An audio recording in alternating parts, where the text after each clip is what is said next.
কচুৱাৰ পণ্ডিত ঘাটত পথৰ বিধ্বস্ত ৰূপ নামমাত্ৰ এজাক বৰষুণ দিলেই বোকা পানীৰে কদৰ্য হৈ পৰে পথটো। হোজাই সমষ্টিৰ অন্তৰ্গত কচুৱাৰ বৰপানী পঞ্চায়তত নতুনকৈ অন্তৰ্ভুক্ত হোৱা উক্ত ৩ নং ৱাৰ্ডখন পূৰ্বে ৰহা সমষ্টিৰ জুৰিৰপাৰ গাঁও পঞ্চায়তৰ ৬ নং ৱাৰ্ডত আছিল। এই পথছোৱা মেৰামতিৰ বাবে লাখ লাখ টকা আবণ্টিত হৈছিল যদিও নিম্নতম কাম কৰাই বাকী টকা আত্মসাৎ কৰাৰ অভিযোগ উত্থাপিত কৰে স্থানীয় ৰাইজে। পথছোৱাত কেইগাড়ীমান মাটি পেলাই যদিও পথত ৰাবিজ নথকাত সামান্য বৰষুণ দিলেই বোকাময় হৈ পৰে যাৰ বাবে স্থানীয় ৰাইজে ক্ষোভ প্ৰকাশ কৰি পথছোৱা অনতিপলমে মেৰামতি কৰি দিবলৈ বিভাগীয় কৰ্তৃপক্ষক দাবী জনায়।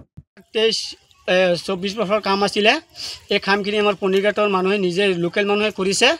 শুনিছোঁ 10 লাখ টকাৰ স্কিম এই কামখিনি কৰিছে। ৰাস্তাৰ মাজত যেতিয়া মাটি পেলাইছে পেলোৱা সময়ত মাত্ৰ আমি এটা খবৰ পাইছোঁ 25,000 টকাৰ কাম কৰিছে। কিমানখিনি কাম কৰিছে নকৰিছে গোটেই ৰাইজে চাই আছে। দুইজনে সুধিছিলে ৰাইজৰ হৈ যে আপোনালোকে ৰাস্তাটো তেনেকুৱা কৰি আছে, বাৰিষা দিন আহি আছে, এইটো ৰাস্তা আপোনালোকক মানে কাম কৰক, মাটিটো পেলাব নালাগে, ৰাবিছ দি দিয়ক। তেনে কৈছে নাই মাটিৰ পইচা আহিছে, মাটি পেলাই আছোঁ। এতিয়া চাওক কেনেকুৱা অসুবিধা হৈ আছে ৰাস্তাটো। মানুহ খোজকাঢ়ি যাব নোৱাৰে, গাড়ী লৈ যাব নোৱাৰে, স্কুলীয়া ছাত্ৰ ছাত্ৰী স্কুলত যাব নোৱাৰে, বাগৰি পৰি যায়। কি কৰিব? এনেকুৱা অসুবিধা হৈ আছে আমাৰ ৰাইজৰ। খুব অসুবিধা হৈছে, ৰাস্তাটোৰ কাৰণে অসুবিধা হৈছে। পইচা পাতি থাকে চৰকাৰক মই অনুৰোধ কৰি আছোঁ যে এইটো ৰাস্তাত ৰাবিছ নহ'লে মেটেল দি পেলাই ৰাস্তাটো কাম অকণমান ধুনীয়াকৈ কৰি দিয়ক। স্কুলীয়া ছাত্ৰকেইটা যে স্কুলত আৰামছে লিখা পঢ়া কৰিব পাৰে, এইখিনি কৈ চৰকাৰক মই অনুৰোধ কৰি আছোঁ আকৌ যে ৰাস্তাটোত আপোনালোকে অলপ চকু দিয়ক। কিয় 2026 বিধানসভা ইলেকশ্যন আহি আছে, আপোনালোকে জানি আছে, সকলো ৰাইজে জ্ঞাত আছে কেনেকুৱা কি হৈ আছে ৰাস্তা ঘাটৰ কাম। কিয় 26 ইলেকশ্যনত আপোনালোকে অকণমান চকু দিয়ক ৰাস্তাটোৰ কাৰণে, যে ৰাবিছ টাবিছ অকণমান ফেলাই দিয়ক আৰু মেটেল ফেলাই দিয়ক, যাতে আমাৰ ৰাইজে শান্তি হৈ আপোনালোকক ভোট দিব পাৰে। এইটো এই আমাৰ এই পণ্ডিতঘাটৰ পৰা বৰপানী স্কুল আছে নদীৰ কিনাৰত, তালৈকে স্কিম আছিলে ৰাস্তাটো। 1 কিলোমিটাৰ বেছি, 1.5 কিলোমিটাৰমান হ'ব ৰাস্তাটো। পণ্ডিতঘাট আগতে আছিল আমাৰ যেতিয়া জুৰিপাৰ জিপিত আছিলে তেতিয়া আছিলে 6 নম্বৰ ৱাৰ্ড। এতিয়া জুৰিপাৰ জিপি চেঞ্জ হৈ গ'ল, এতিয়া বৰপানী জিপি পৰিছে, এতিয়া হৈছে 3 নম্বৰ ৱাৰ্ড।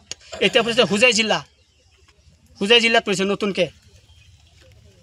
আমাৰ পণ্ডিতঘাট ৰাস্তা জুৰিপাৰ গাঁও পঞ্চায়ত এলেকাত 7 নম্বৰ ৱাৰ্ডত আছিলে ৰাস্তাটো। সেই ৰাস্তাটো জুৰিপাৰ গাঁও পঞ্চায়তৰ প্ৰেচিডেণ্ট আলম চাহাবৰ জৰিয়তে কৰা হৈছিলে। এই ৰাস্তাটো আধৰুৱা কৰি পেলাই থৈ আমাক ৰাইজক বিপাঙত পেলালে। ইয়াৰ চাওক পৰিস্থিতি, এনেকুৱা অৱস্থা হৈ গ'ল। চাইকেলো যাব নোৱাৰে, গাড়ীও যাব নোৱাৰে, মানুহ চলাচল কৰিব নোৱাৰে। ৰাতিপুৱাতে আমাৰ স্কুলৰ ছাত্ৰ ছাত্ৰীসকল আহিলে কেইবাজন ছাত্ৰ ছাত্ৰী পৰি পেলাই কাপোৰ লেতেৰা কৰি আকৌ ঘৰলৈ উভতি গুচি গ'ল। গতিকে ৰাজ্যৰ তৰফৰ পৰা আমি চৰকাৰ তথা পঞ্চায়তৰ প্ৰতিনিধি যিসকল আছিল আগত, তেওঁলোকক অনুৰোধ জনালোঁ যদি ইয়াৰ পইচাটো আছে তেতিয়াহ'লে ৰাবিছ পেলাই ৰাস্তাটো ভাল কৰি দিয়া যেন। বৰ্তমানে আকৌ পঞ্চায়তটো কাটি পেলাই সেইটো বৰপানী পঞ্চায়তত আহি পৰিছে। গতিকে বৰপানী পঞ্চায়তত এতিয়া দায়িত্ব গ্ৰহণ কৰাই নাই।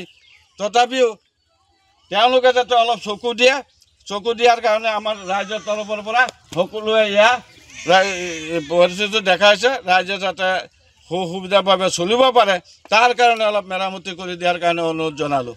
এয়াই আমাৰ কচুৱাৰ পৰা গুলজাৰ হুছেইনৰ ৰিপৰ্ট, অসম আদিত্য।